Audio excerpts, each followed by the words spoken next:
Propósito número 4. Você foi moldado para servir a Deus. 1 Coríntios 3, 5 e 6 diz: Somos somente servidores de Deus. Cada um de nós faz o trabalho que o Senhor lhe deu para fazer. Eu plantei e Apolo regou a planta, mas foi Deus quem a fez crescer. Capítulo 29 do livro Uma Vida com Propósitos. Aceitando sua missão. Efésios 2,10 diz: Foi o próprio Deus quem fez de nós o que somos e nos deu uma vida nova da parte de Cristo Jesus. E muitos séculos atrás, ele planejou que gastássemos essa vida em auxiliar aos outros. João 17,4 diz: Eu te glorifiquei na terra, pois concluí até o último detalhe que me deste para fazer. Você foi posto na terra para fazer uma contribuição. Você não foi criado apenas para consumir recursos, comer, respirar e ocupar espaço. Deus te projetou para que sua vida faça uma diferença. Apesar de muitos livros de sucesso informarem sobre como tirar o máximo da vida, não foi para isso que Deus o criou. Você foi criado para acrescentar à vida da terra, não apenas para extrair. Deus quer que você devolva algo. Esse é o quarto propósito de Deus para a sua vida e se chama ministério ou serviço. A Bíblia fornece os detalhes. Você foi criado para servir a Deus. A Bíblia diz: Deus nos criou para que fizéssemos as boas obras que Ele já havia preparado para nós. Essas boas obras são o seu serviço. Sempre que você serve as pessoas de alguma forma, você está, na verdade, servindo a Deus e cumprindo um de seus propósitos. Nos 2 próximos capítulos, você verá como Deus cuidadosamente molda você para o seu propósito. O que Deus disse para Jeremias também vale para você. Antes que o fizesse no útero de sua mãe, eu o escolhi. Antes que você nascesse, eu o separei para uma obra especial. Você foi posto neste planeta para uma missão especial.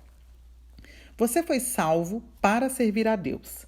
A Bíblia diz: Foi Ele quem nos salvou e nos escolheu para o seu santo trabalho, não porque merecêssemos, mas porque esse era o seu plano muito antes do princípio do mundo. Mostrar o seu amor e a sua bondade para conosco por meio de Cristo.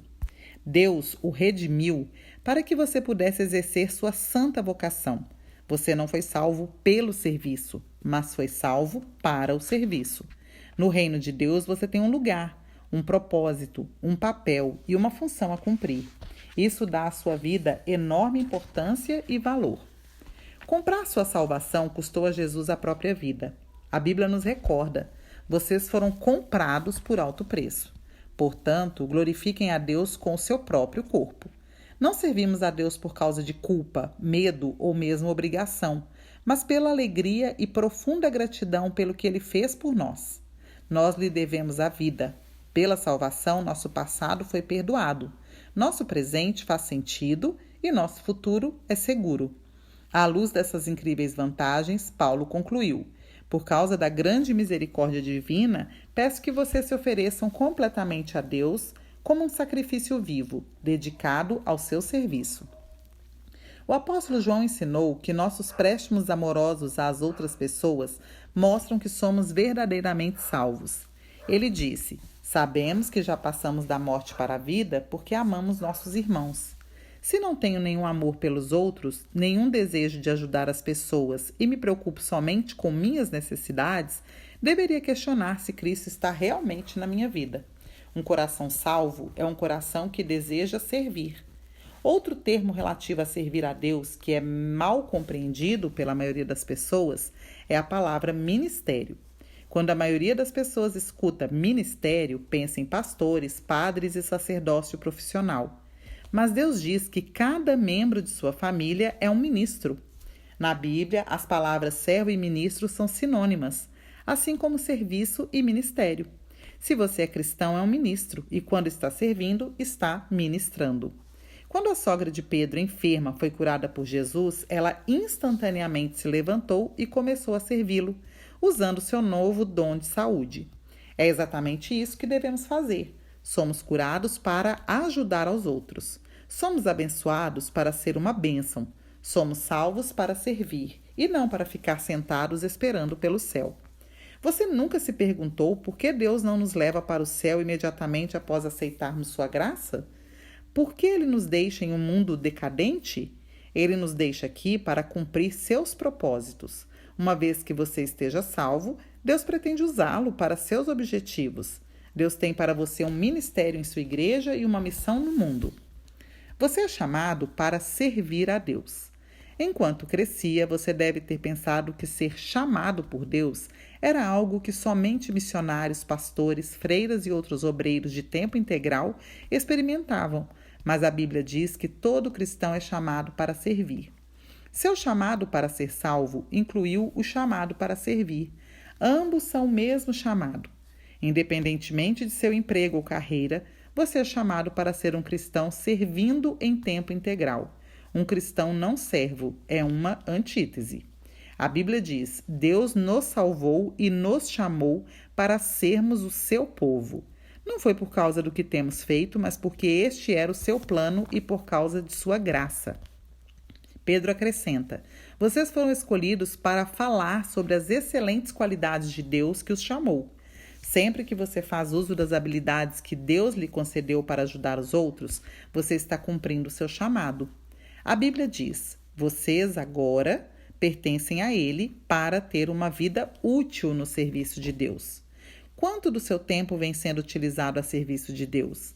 Em algumas igrejas na China, dão-se as boas-vindas a novos crentes dizendo: Jesus agora tem um novo par de olhos para ver, novos ouvidos para escutar, novas mãos com as quais ajudar e um novo coração para amar os outros. Uma razão pela qual você precisa estar vinculado a uma igreja é o cumprimento do seu chamado para servir a outros crentes de maneira prática. A Bíblia diz: todos vocês juntos são o corpo único de Cristo e cada um de vocês é um membro separado e necessário a Ele. O seu serviço é desesperadamente necessário no corpo de Cristo. Basta perguntar em qualquer igreja local. Cada um de nós tem um papel a desempenhar e cada um deles é importante.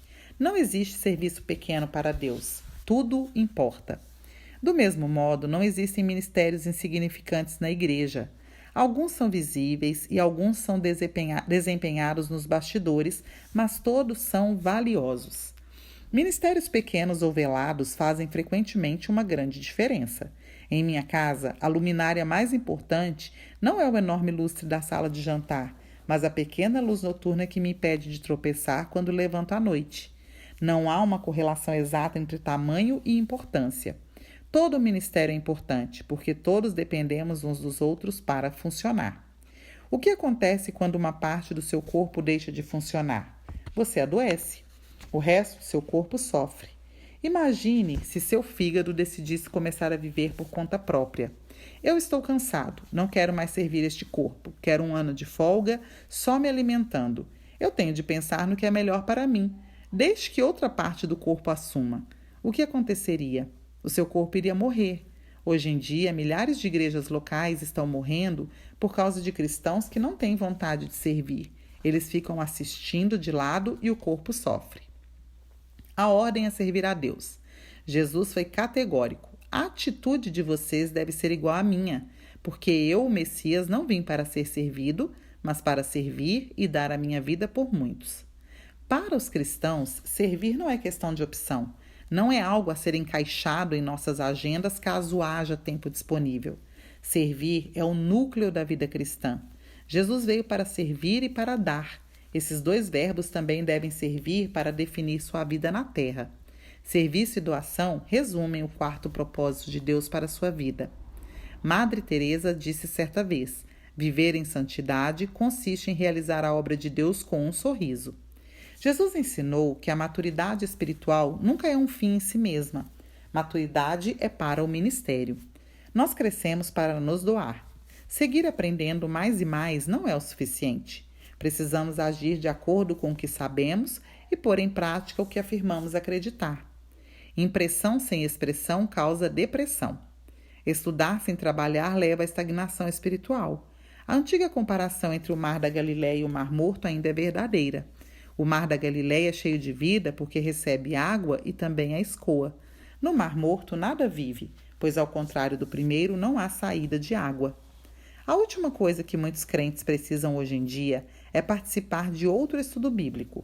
Eles já sabem muito mais do que põem em prática. O que eles precisam é de experiências em servir, nas quais possam exercitar seus músculos espirituais. Servir é contrário à nossa inclinação natural. Na maior parte do tempo, estamos mais interessados em nos servir do que no serviço. Dizemos: estou procurando uma igreja que atenda às minhas necessidades e me abençoe. E não: estou procurando um lugar onde possa servir e ser abençoado. Esperamos que os outros nos sirvam e não o contrário. Mas à medida que amadurecemos em Cristo, o foco de nossa vida deve ser deslocado progressivamente para termos uma vida de serviço. Um seguidor de Jesus maduro deixa de perguntar quem irá alcançar minhas necessidades e começa a perguntar as necessidades de quem eu vou alcançar. Você alguma vez já fez essa pergunta? Preparando-se para a eternidade. No fim de sua vida na terra, você ficará perante Deus e Ele avaliará como você serviu aos outros com a sua vida. A Bíblia diz: cada um de nós prestará contas de si mesmo a Deus. Pense nas implicações disso. Algum dia Deus irá comparar quanto tempo e energia gastamos conosco em relação ao que utilizamos para servir aos outros. Nesse momento, todas as nossas desculpas para o egoísmo soarão vazias. Eu estava muito ocupado, ou eu tinha meus próprios objetivos, ou eu estava preocupado em trabalhar, me divertir ou em preparar minha aposentadoria. A todas as desculpas, Deus responderá: sinto muito, resposta errada. Eu o criei, salvei, chamei e ordenei a você que tivesse uma vida de serviço aos outros. Qual parte você não entendeu? A Bíblia alerta os que não creem. Ele derramará a sua ira e o seu castigo sobre os que vivem para si mesmos. Mas para o cristão, isso significará a perda das recompensas eternas. Nós só estamos completamente vivos quando ajudamos os outros. Jesus disse: se você insistir em salvar a sua própria vida, você a perderá. Somente aqueles que põem de lado a sua vida por minha causa e por causa da boa nova é que saberão realmente o que significa viver. Essa verdade é tão importante que é repetida 5 vezes nos evangelhos. Se você não está servindo, está apenas existindo, porque a vida foi feita para o ministério. Deus quer que você aprenda a amar e a servir as pessoas de forma altruísta. Serviço e importância. Você dará a vida por algo. O que será? Uma carreira, um esporte, um passatempo, fama, riquezas? Nenhuma dessas coisas será importante para sempre. Servir é o caminho para a verdadeira importância. É através do ministério que descobrimos o significado da vida. A Bíblia diz: todos achamos nosso significado e função como parte do seu corpo. Ao servirmos juntos na família de Deus, nossa vida assume uma importância eterna. Paulo disse: quero que vocês pensem como tudo isso torna vocês mais importantes, não menos, por causa daquilo de que vocês são parte. Deus quer usá-lo para que você faça diferença no mundo dele. Ele quer trabalhar por meio de você. O que importa não é a duração da sua vida, mas a contribuição que ela dá. Não quanto você viveu, mas como viveu. Se você não está envolvido em algum serviço ou ministério, que desculpa tem usado? Abraão era velho, Jacó era inseguro, Lia era sem atrativos, José foi maltratado, Moisés gaguejava, Gideão era pobre, Sansão era codependente, Raabe era imoral, Davi teve uma amante e todo tipo de problema familiar.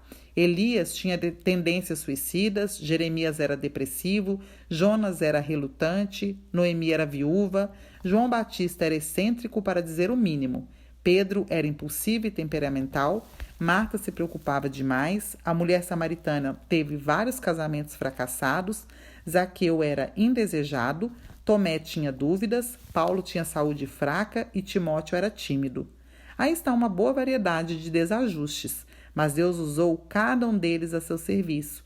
Ele também usará você, se deixar de dar desculpas. 29º dia. Pensando sobre meu propósito. Um tema para reflexão. Servir não é questão de opção. Um versículo para memorizar. Efésios 2:10.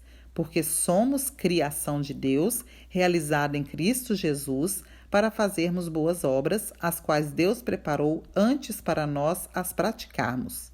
Uma pergunta para meditar. O que está me impedindo de aceitar o chamado de Deus para servi-lo?